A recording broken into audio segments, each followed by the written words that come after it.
I'm confused about something. How does someone start looking like this after they used to look like this or this? Now he's posting with UFC fighters. He made a song with T-Pain and is overall just being a total chiller. So two things could have happened here. Either he hit puberty in his late 30s, which is great, and I hope that's in the cards for me, or something else entirely took place. In 2014, Zuckerberg used to say things like this: I am not a cool person. Now, everyone on the internet is talking about Zuckerberg's glow up, and I never thought I'd say these words, but people are thirsting after Mark Zuckerberg like he's an ice cold cup of water in the middle of the night. So I figured I'd get to the bottom of this. I'll talk to investigative journalists. There was an internal strategy. PR experts. I think it's not been an accident. And a special guest. What the f is going on? But first, this was a major breach of trust, and I'm really sorry that this happened. See, starting in 2016, Zuckerberg had a problem. He's continuing to address concerns over the site's tendency to amplify false news stories, accusations of political bias being used to incite violence. Cambridge Analytica secretly harvested the personal information of 50 million unsuspecting Facebook users. He was among the most controversial people on earth. In 2020, he had the lowest favorability ratings of any prominent American. Facebook was getting sued for seemingly everything or anything that happened, like shootings or terrorist attacks. But Zuckerberg had a plan. Meta and Mark Zuckerberg hired some of Barack Obama and Hillary Clinton's top advisors, a ton of lobbyists in DC, and a pollster named Tavis McGinn, who had a pretty unusual role. McGinn is a market researcher who was hired to track Mark Zuckerberg's reputation, and after just 6 months on the job, he left Facebook and told The Verge what he had to do there. He said in the article he was in charge of seeing if people liked Mark Zuckerberg. Do they like his interviews with the press? Do people like his posts on Facebook? But it's even deeper than that. If Mark's doing a barbecue in his backyard and he hops on Facebook Live, how do people respond to that? Facebook tracked this level of data of its co-founder in what McGinn called a very, very expensive operation. Look, you don't collect data about how well you're liked if you don't intend to do something, if you don't intend to change how well you're liked. And by the way, we have footage of one of these barbecues on Facebook Live that Tavis McGinn was paid to collect polling data on, and Someone asked me, do I smoke meat? Smoking meat. Smoking these meats. I'm the meat chef. I could have told you how people would have reacted to that for free. Anyways, how people perceive Mark Zuckerberg is important. He owns 60% of the voting shares of the company, making him synonymous with the company and giving him indisputable power over it. So amidst these political problems, it seems Mark Zuckerberg's new suite of political advisors gave him a political styled solution. He went on a nationwide trip that got some of the media speculating he was running for president. But either way, something else entirely was happening in the background. See, at the same time, Facebook was busy behind the scenes trying to shift public dissent away from Zuckerberg. Like when they employed a research firm to discredit Facebook's protesters by falsely linking them to George Soros. See, a national conversation can skew heavily in favor of a major corporation if it pushes and pulls the right levers. And because now the ratio of PR professionals to journalists has gone from 2-to-1 in 1980 to 6-to-1 in 2022, how much of the news is journalists? And how much is PR professionals presenting the best version of their companies? Still, despite their PR strategy, Zuckerberg's problems only worsened. By December 2018, Facebook's stock was down 40% from its peak in July. CNBC pointed to the company's mistakes and scandals for the reason. And amid these controversies, top executives started leaving, like the leaders of Instagram and WhatsApp. But it got even worse. Former Facebook recruiters said the company was struggling to hire talent due to the Cambridge Analytica data scandal. And because people were widely upset with the company, politicians found it to be an easy target to dunk on. In 2018, Zuckerberg was summoned to testify in front of Congress for the first time ever. We didn't take a broad enough view of our responsibility, and that was a big mistake. And it was my mistake. And I'm sorry. The media was relentless. Propped on an extra thick cushion that added some height to Mark Zuckerberg's 5'7" frame. 5'7" is a very tall height, CNN. Anyways, Zuckerberg's legal troubles didn't end there. In 2019, Italy sued Facebook, and then Germany did, and then Turkey did. And then finally in 2020, the FTC and 48 attorney generals from around the United States all sued Facebook. This lawsuit, which pertains to Meta's acquisition of Instagram and WhatsApp, is still ongoing at the time of this video and is expected to go to trial in April 2025. It was a culmination of all of these events that led to a boiling point in 2021, and this is where I believe Facebook started taking more dramatic action. Check this out. Project Amplify. It was an internal plan that would promote positive stories about Facebook on its newsfeed. And at a time where 1/3 of all adults got their news from Facebook, this was a deliberate attempt to make the company appear cooler. And at the same time, they committed to the ultimate rebrand. Starting today, our company is now Meta. Here's Sylvia, the journalist from The Information who investigated Mark Zuckerberg.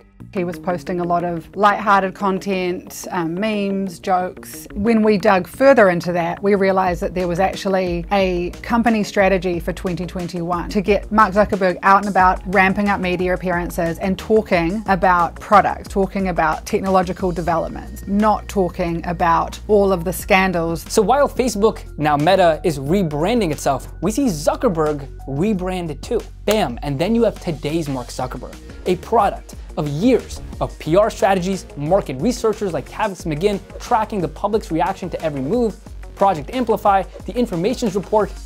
Zuckerberg's glow up may have been by himself. Maybe his wife dragged him shopping. But interestingly, there's a whole industry of experts who advise CEOs and leaders on their personal brands, and we spoke to some of them. You might bring in a speech coach like myself, and in certain cases, you might also have an image consultant. Meta has several hundred communications professionals on their team, and there are people who are working directly with Mark and the rest of the C-suite to really make sure that that company's leaders put their best foot forward. See, Zuckerberg used to say things like this. I feel like I'm not doing my job if I spend any of my energy on things that are silly or frivolous about my life. Now, at the Meta Connect event in September 2024, he wore an oversized t-shirt with the phrase, "Out Zuck, out in the hill," meaning either Zuck or nothing. Now, it seems he not only has time to pick nicer clothes, but also do things like this. This is jujitsu, right?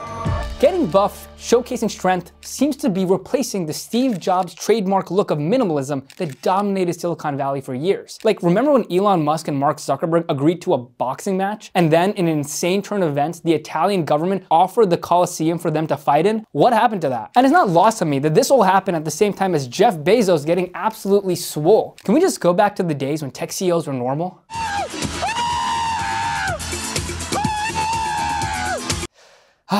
Refreshing. But there's something deeper here.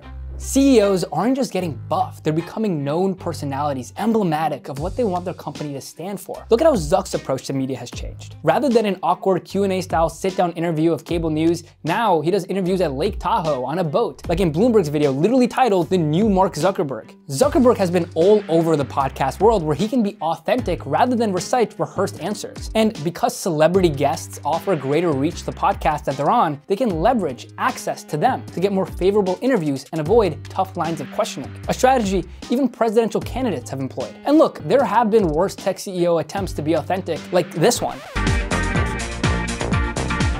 Look, CEOs everywhere are taking charge of their own brand, relying less on traditional media to write their story for them. This has rewarded us with incredible LinkedIn posts like this CEO promoting his own shirtless photo shoot, or this CEO posting a video of himself crying after he fired an employee. Anyways, all this begs the question, has Mark Zuckerberg's glow up worked? Well, we don't have access to Meta's internal data that tracks the company and Mark Zuckerberg's perceptions. We have YouGov's poll measuring Zuckerberg's likability, and we've seen a pretty big uptick. And his stock price isn't doing too bad either, more than quadrupling since the start of 2019. As Barron's put it, in 2021, its stock price seems to be immune to controversies. What an achievement. There is, of course, more than just Zuck's glow up to thank for all of this, but experts say it plays an important role. Likability of a CEO is important internally and externally. It's important from a stock price. It's important communication with investors. 1000% this type of glow up helps him and helps his company. Let's not forget that part of his role as the CEO and the founder of Meta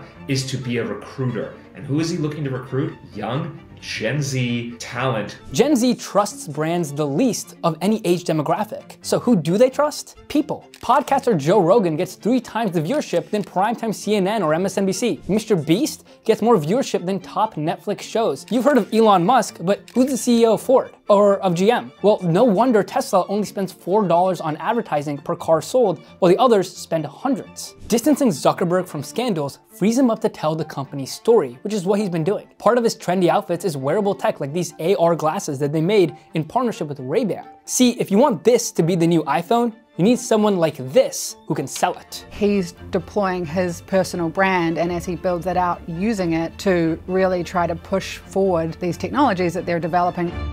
So what's next for Zuckerberg? Have you apologized to the victims? He had another heated Senate hearing in early 2024. That major FTC antitrust lawsuit is still going on. And probably to get ahead of that, he put the president's close friend on his board of directors, UFC CEO Dana White. In response to Republican senators accusing Meta of censoring conservative speech, they replaced their fact-checking team. There is still a long way to go for Zuckerberg and Meta's brand to overcome public distrust and thus the regulatory pressure that comes with it. So next time you see a funny meme of your favorite CEO, ask yourself this: did they suddenly become cool, or are they just driving shareholder value? What the is going on here? What the? What is this? What is all this? If you wanted to talk about my glow up, you could have just asked me. Really? Yeah. Wow. Yeah. Thank you. Go ahead. Go ahead. Ask away. Actually, no. I'd rather ask about your glow up because you used to be incredibly fat. You were so fat, laughably fat, medically obese, very worrying to people. It was a doctor actually. Did say that, you're only supposed to accept all the cookies on websites. Fatty. That was a fat joke. Did you get that?